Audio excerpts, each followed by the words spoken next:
আন এক ডাঙৰ খবৰ এক দেশ এক নিৰ্বাচনক লৈ বিতৰ্ক অব্যাহত আছে সমান্তৰালকৈ বিৰোধীয়ে ঘেৰি ধৰিছে সম্পূৰ্ণৰূপে মোদী চৰকাৰক এবাৰ এআইএমআইএম প্ৰধান আসাদুদ্দিন ওৱেইছিৰ হুংকাৰ যে এই যি এক দেশ এক নিৰ্বাচন এই বিধেয়কখনে সমগ্ৰ দেশৰ গণতান্ত্ৰিক ব্যৱস্থাক একেবাৰে ধ্বংস কৰি পেলাব কেৱল ইমানেই নহয় এক দেশ এক নিৰ্বাচনে সমগ্ৰ দেশতে থকা আঞ্চলিক দলসমূহকো একেবাৰে ধ্বংস কৰি পেলাব এই আইনখন এই বিধেয়কখন যদি গৃহীত হয় তেনেহলে সকলোৰে বিপদ নিশ্চিত বুলি মন্তব্য প্ৰকাশ কৰিছে আসাদুদ্দিন ওৱেইছিয়ে এই মুহূৰ্তত লৈ আহিছে ডাঙৰ খবৰ দেশৰ গণতান্ত্ৰিক ব্যৱস্থাক শেষ কৰি পেলাব এক দেশ এক নিৰ্বাচনে মন্তব্য আসাদুদ্দিন ওৱেইছিৰ এক দেশ এক নিৰ্বাচনে ধ্বংস কৰিব দেশৰ সকলো আঞ্চলিক দল দেশৰ জনতাৰ অধিকাৰ উলংঘন কৰিব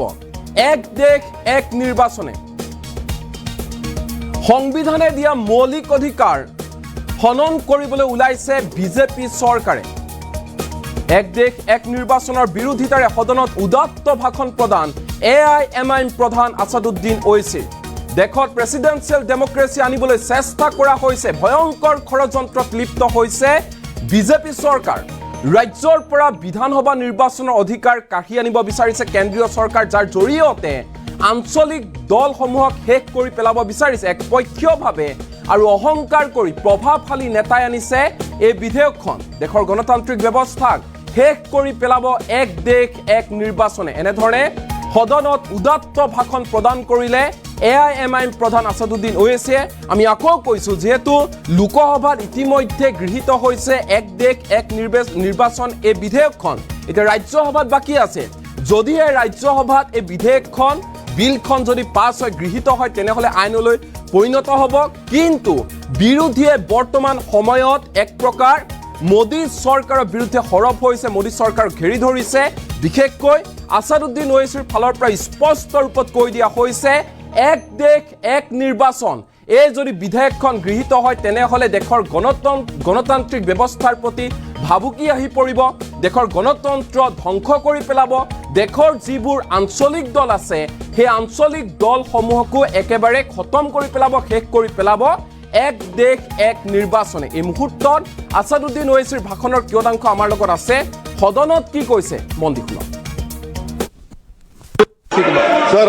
Sir, this bill violates the right to democratic self-government, which is part of Article 1419. And if a legislative assembly is dissolved, sir, and midterm elections are conducted, the tenure of that assembly will not be for 5 years, sir. This in itself is a violation of parliamentary democracy, which envisages a tenured legislature.